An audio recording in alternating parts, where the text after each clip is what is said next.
Info. I hope आप सभी बहुत ही मस्त होंगे। आपकी नॉलेज लेवल ज़रा सी बिल्डअप करने के लिए एक और वीडियो हम आपके लिए लेकर आ चुके हैं, जहां पर हम आपको बताने वाले हैं एक्सप्रेसवेज, हाईवेज और इलेक्ट्रिक हाईवेज में डिफरेंस क्या होता है। आपने बहुत जगह सुना होगा कि यहाँ पे एक्सप्रेसवे रेडी हुए हैं, हाईवेज रेडी हुए हैं, इलेक्ट्रिक हाईवेज बन रहा है, लेकिन ये सब में अंतर होता क्या है वो हम आज इस वीडियो में आपको बताने वाले हैं और आपके डाउट्स को क्लियर करने वाले हैं।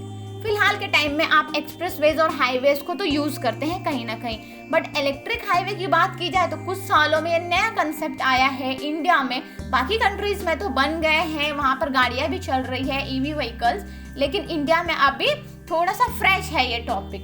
तो फर्स्ट ऑफ ऑल हम देखेंगे कि एक्सप्रेसवेज होते क्या है, फिर हम देखेंगे हाईवेज के बारे में, दोनों के डिफरेंस को डिफरेंशिएट करेंगे। ठीक है, तो चलिए शुरू करते हैं। एक्सप्रेसवे एक हाई स्पीड रोड होती है जो लिमिटेड एक्सेस हाईवे से भी ज़्यादा एफिशिएंट और सेफ मानी जाती है। एक्सप्रेसवे को भी हाईवेज के रूप में ही जाना जाता है, लेकिन इसमें कुछ डिफरेंसेस होते हैं, वो क्या हम आपको बताते हैं। एक्सप्रेसवेज पर व्हीकुलर ट्रैफिक लिमिटेड होती है और इसमें लिमिटेड एक्सेस होता है। लिमिटेड एक्सेस यानी कि यहाँ की जो एंट्री एग्जिट के वेज है वो लिमिटेड रहते हैं, ज़्यादा नहीं होते हैं, जिससे कि आप स्मूथली और क्विकली ट्रैवल कर सकते हैं। लेकिन हाईवेज की वहीं हम बात करें तो हाईवेज में यहाँ पर लिमिटेड एक्सेस नहीं होता है, यहाँ पर मल्टीपल एक्सेस होता है, यानी कि यहाँ की जो एंट्री एग्जिट्स है वो बहुत ज़्यादा होती है। आप कोई भी एंट्री और एग्जिट का यूज करके अपने डेस्टिनेशन पे शॉर्टकट भी यूज करके अपने डेस्टिनेशन पे वहां पर पहुंच सकते हैं। एक्सप्रेसवे की बात की जाए, आमतौर पर ये लॉन्ग डिस्टेंस ट्रैवल करने के लिए बनाए जाते हैं और यहाँ की स्पीड लिमिट ज़्यादा होती है, बहुत हाई होती है, जैसे कि 100 किलोमीटर पर आवर या फिर 120 किलोमीटर पर आवर, ऐसी स्पीड यहाँ पर होती है। लेकिन हाईवेज की बात की जाए तो ये 3 तरीके की कैटेगरी से बनाए जाते हैं। पहला है नेशनल हाईवे, सेकेंड है स्टेट हाईवे और थर्ड है लोकल हाईवेज।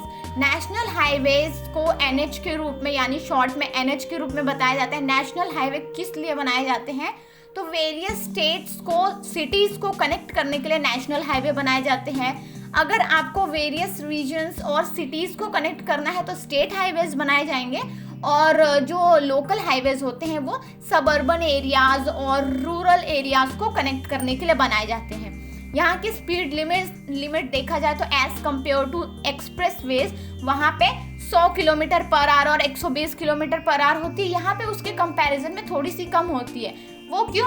क्योंकि एक्सप्रेसवेज में ट्रैफिक की प्रॉब्लम नहीं होती है, लिमिटेड एक्सेस होता है, यानी एंट्री एग्जिट लिमिटेड होती है।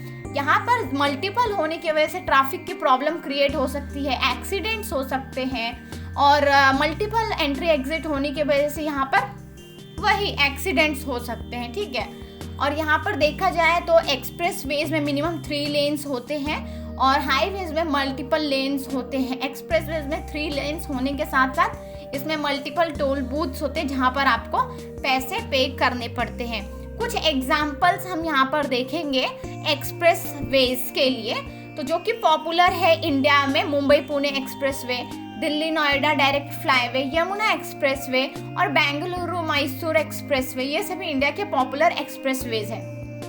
हाईवेज को जैसे कि डिकोड किया जाता है एनएच के रूप में, तो यहाँ पर पॉपुलर जो हाईवेज है देखिए NH1 यानी नेशनल हाईवे 1, NH2, NH8 और NH44, ये सब पॉपुलर यहाँ पर हाईवेज हैं। Last but not the least हम देखेंगे, जानते हैं इलेक्ट्रिक हाईवेज के बारे में। जैसे कि इंडिया में ये कंसेप्ट कुछ सालों पहले ही आया है, बट अमेरिका, यूरोप और ब्रिटेन जैसी कंट्रीज में इलेक्ट्रिक हाईवे रेडी होकर उसके ऊपर सनासन जुब इलेक्ट्रिक व्हीकल्स भी चलती है। इलेक्ट्रिक हाईवे यानी ऐसे रोड्स जो कि इलेक्ट्रिक व्हीकल्स के लिए बनाए जाते हैं, उस पे चार्जिंग स्टेशंस होती है ताकि ड्राइवर्स इजीली अपने व्हीकल्स को चार्ज कर सके। इंडिया में इलेक्ट्रिक हाईवेज डेवलपिंग है और यहाँ पर first EV highway Delhi to Jaipur का डिस्टेंस को कवर करने के लिए बनाया गया है। इसकी सक्सेसफुल टेस्टिंग होने के बाद 5000 किलोमीटर के लिए इलेक्ट्रिक व्हीकल के लिए हाईवे के प्रोजेक्ट को 2024 तक पूरा किया जाएगा, ऐसा नितिन गडकरी जी का एम है। इसका कंपैरिजन किया जाए अगर एक्सप्रेसवेज और हाईवेज से, तो इलेक्ट्रिक हाईवे पे चार्जिंग स्टेशंस एक्सप्रेसवेज के इंफ्रास्ट्रक्चर से सस्ते में और जल्दी अवेलेबल हो सकता है। ये एनवायरनमेंट फ्रेंडली भी होंगे और इससे पॉल्यूशन भी नहीं होगा। लॉन्ग टर्म की सेविंग भी होगी इससे, क्योंकि जो फ्यूल वाले व्हीकल्स होते हैं उनके कंपैरिजन में इलेक्ट्रिक व्हीकल कम मेंटेनेबल रहते हैं लॉन्ग टर्म के लिए। और जब ईवी हाईवेज रेडी होंगे तो इलेक्ट्रिक व्हीकल्स के जो यूजर्स है, कस्टमर्स है, वो भी ऑटोमेटिकली बढ़ जाएंगे, क्योंकि इसके अंदर कस्टमर्स को और कंट्री को दोनों को ही फायदा होता है। इलेक्ट्रिक हाईवेज के साथ साथ ऑटोनोमस ड्राइविंग टेक्नोलॉजी और स्मार्ट इंफ्रास्ट्रक्चर का यूज करके ऑटोनोमस इलेक्ट्रिक व्हीकल्स भी चलाए जा सकते हैं। इससे सेफ्टी और एफिशिएंसी दोनों ही इम्प्रूव होती है। कंपैरिजन यहाँ पर खत्म होता है और मिलते हैं नेक्स्ट वीडियो में। Hope you like it. अगर आपने वीडियो एंजॉय किया है, आपको इन्फॉर्मेशन अच्छी लगी हो तो वीडियो को लाइक करना ना भूलें। Thanks for watching.